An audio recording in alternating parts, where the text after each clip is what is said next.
Seguramente Marcos Alonso no imaginaba estar parado ahí, a 12 pasos de un ignoto Helmut Dukadam, con la obligación de meter el cuarto penal de la tanda para que el Barcelona siga con vida en la final de la Copa de Campeones de Europa de 1986. Ese arquero de grandes bigotes rubios y vestido de verde, había atajado increíblemente los primeros 3 penales de la definición simplemente arrojándose ciegamente a su derecha, y a esta altura Alonso estaba desconcertado. No sabía si patear tozudamente a la derecha de Dukadam como lo habían hecho sus compañeros, intuyendo que el arquero cambiaría en el último penal, o cambiarle el palo pensando que su contrincante no modificaría la fórmula que lo había llevado al éxito hasta ese momento. Alonso eligió esto último, pero su tiro salió débil, como si su pierna derecha cargara con todo el peso del estadio Sánchez Pizjuán repleto. Dukadam le adivinó la intención y así nació la leyenda del héroe de Sevilla, que le dio la copa por primera y, seguramente por cómo se desarrolló el mundo hasta ahora, única vez al Steaua de Bucarest. Nunca antes el Barcelona había tenido la copa tan cerca en todos los sentidos de la semántica. Porque aquella final se jugó en el estadio sevillano colmado de culés, ya que el muro de Berlín seguía en pie por esos años, y viajar para los ciudadanos de detrás de la cortina de hierro era una quimera. Solo unos pocos privilegiados rumanos pudieron ver en vivo el momento más sublime de la historia del Estrella, así su traducción, de Bucarest. En 1986 el mundo era muy distinto al de hoy, y el fútbol también. Era un fútbol pre-Ley Bosman y no existía esa especie de G20 de clubes, comandado por los grandes de España, Italia, Alemania e Inglaterra, que hacía y deshacía a beneficio y conveniencia como en nuestros días, o sí, pero menos. Solo el hecho de no poder contratar extranjeros a mansalva, ni encontrar el ribete por donde hacer flaquear a la ley con pasaportes comunitarios de dudosa procedencia hacía que todo fuese más parejo. La Copa de Campeones en esos años era realmente eso, la Copa de Campeones, donde solo el club consagrado en cada país tenía el derecho de participar. En 1986, el certamen fue disputado por equipos que ningún joven elegiría hoy para jugar en la PlayStation, aunque pocos saben que por ejemplo el Göteborg sueco hizo historia por esos tiempos con un grupo de jugadores semiprofesionales que trabajaban como cualquier hijo de vecino y que además jugaban muy bien a la pelota, hasta llegar a ganar en 1987 la vieja Copa de la UEFA. También el Aberdeen escocés, cuyo técnico era nada menos que Alex Ferguson, justo antes de atornillarse durante casi 3 décadas al banco del Manchester United. Ese Aberdeen ejerció en contra de toda lógica cierta hegemonía en el fútbol escocés, ganando títulos y copas nacionales y una inolvidable Recopa de Europa a manos del mismísimo Real Madrid. Solo Italia contaba ese año con 2 representantes, el Hellas Verona y la Juventus, que había sido el campeón el año anterior en una final más recordada por la tragedia de Heysel, Bruselas, Bélgica, en la cual 39 hinchas, mayoría italianos, murieron debido a un ataque y posterior avalancha producido por hinchas del Liverpool, que por el partido en sí.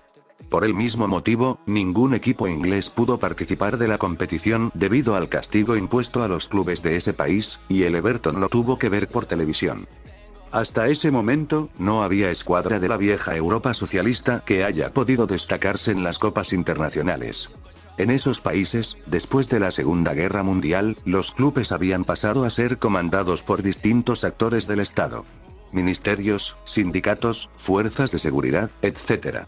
Y Rumanía no era la excepción. El Steaua de Bucarest se había clasificado gracias a ser campeón de la Liga Rumana después de 5 años y, quizás protegido por el misterioso silencio de venir de un país donde las noticias llegaban demasiado tamizadas, empezó a amalgamar a una generación de jugadores que haría historia primero en el club y después en la selección. A esa Copa de 1986 el equipo llegó en pleno proceso de crecimiento, tenía 2 delanteros que se conocían de memoria como Marius Lakatos y Víctor Pituca, perfectamente apuntalados por volantes de enorme categoría como Laszlo Boloni, Gabriel Balinto, Lucian Balan, y sostenidos por grandes defensores, el más conocido, Miodrag Belodedici. A ese grupo de jugadores se lo bautizó como los rápidos. Jugaban lindo y también eran efectivos. Cuando encaraban hacia el arco rival y se acercaban al área eran letales, ya que delanteros y volantes invadían el territorio como una horda de gitanos yendo a una fiesta. Lo hacían preferentemente a un toque, pues su técnico Emerich Geney tenía esa premisa y así lo entrenaba. Practicábamos fútbol a un toque, solo cuando los chicos perdían concentración debido a la exigencia les permitía hacer 2. Así, el Steaua fue sorteando rivales con cierta facilidad. Primero fue el Vejle danés, al que despachó con un 5-2 en el global. En octavos de final hizo lo propio con el Honvéd de la capital húngara, y en cuartos tuvo que transpirar más con el Kuusiisi de Finlandia. Mientras tanto, por el otro lado de la llave, su futuro rival, el Barcelona de Terry Venables, la pasaba mal y cada etapa era un suplicio. En la primera ronda pasó gracias al gol de visitante luego de perder en el Camp Nou con el Sparta Praga por 1-0. De la misma manera pasó la serie de octavos contra el Porto perdiendo 3-1 de local. Los planetas parecían alinearse para el conjunto catalán en cuartos, ya que superaron al último campeón. En semifinales se emparejaron el Steaua con el Anderlecht de Bélgica y el Barcelona con el Göteborg sueco, pero la inercia de ambos equipos continuó como hasta ese momento. Los rumanos seguían superando rivales con facilidad y se deshicieron de los belgas con una goleada en Bucarest, en tanto el Barcelona, que había perdido 3-0 en Suecia, logró consumar el milagro en su estadio, aunque para eso tuvo que apelar a la definición por penales. Quizás por la pobre talla de los que habían sido sus rivales hasta la final, o por el poco peso específico del nombre Steaua, o porque venían de un país con escasa tradición en el deporte, los rumanos fueron subestimados de plano por la prensa de la Europa occidental, que hacía ver como un trámite para los de Venable el partido definitorio, y por fin la copa más deseada por el barcelonismo estaría en sus vitrinas. No se podía escapar definiendo en Sevilla, una especie de localía tácita. Pero el Steaua era un grupo de hombres duros además de ser un gran equipo, y no se intimidaron ni ante la grandeza del estadio, ni ante las figuras del rival, y se rebelaron a una historia que para muchos ya estaba sentenciada. En esa final, el Barcelona sencillamente jugó a nada. Una formación apática que apenas pisó el área contraria de manera muy tímida. Del otro lado, un elenco que, presumiendo equivocadamente que el conjunto catalán se vendría como una tromba por nombres, historia y la urgencia de ganar su primera Copa de Campeones, se aferró al 0-0 en los 90 minutos y también en los 30 de prórroga. La definición desde el punto del penal era el último escollo para que el Steaua consumara la obra cumbre de la historia del fútbol rumano, y en ellos los flashes fueron todos para su arquero. Terminó la tanda con un exótico 2-0 y la copa voló a Bucarest, pero ese equipo estaba en pleno proceso de crecimiento. A partir de esa consecución, logró encadenar un invicto de 106 partidos que quedó registrado en la historia del fútbol mundial como el mayor de todos los tiempos, hasta que un incógnito equipo de Costa de Marfil logró quebrarlo. Desde junio de 1986, hasta septiembre de 1989, no perdió encuentro alguno en el ámbito local, consiguiendo 4 campeonatos de liga y 4 copas nacionales de forma consecutiva. Levantó también la Supercopa de Europa, ganándole al Dinamo de Kiev, y su única derrota fue en la final de la Copa Intercontinental con River Plate.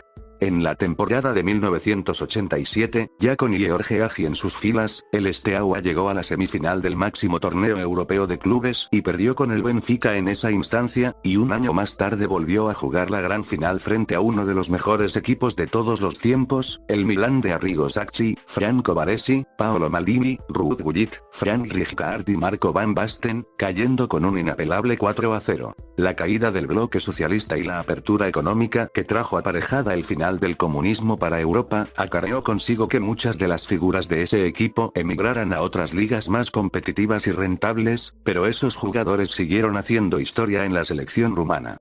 Hace unos años, el Steaua jugó y perdió estrepitosamente en Bucarest contra el Sporting de Lisboa, y perdió la posibilidad de entrar a la fase de grupos de la Champions League 2017-2018. Muy diferente a lo de épocas pasadas, los jugadores entraron al campo de juego con un escudo que no es el original y un nombre con algunos retoques al de aquel comandado por Genei. Una versión edulcorada no solo por los tiempos que le tocan vivir al fútbol, sino también porque un conflicto con el Ministerio de Defensa rumano hizo que George Becali, actual propietario del club, tuviera que cambiar el viejo nombre por FCSB, Fútbol Club Steaua Bucarest, el año pasado. La Champions League se volvió un show televisivo de alcance global, pero también una competición previsible, donde no hay lugar para sorpresas. Los clubes de élite parecen tener la exclusividad de los grandes nombres y compran cuanta promesa haya dando vueltas en los países de la periferia europea. Parece difícil que historias como la del Steaua de los 80 vuelvan a repetirse. Hoy cada vez más lejos está David de vencer a Goliat, y por ahora al negocio les funciona. Habrá que ver qué pasará cuando la gente se canse de ver siempre el mismo final de la película.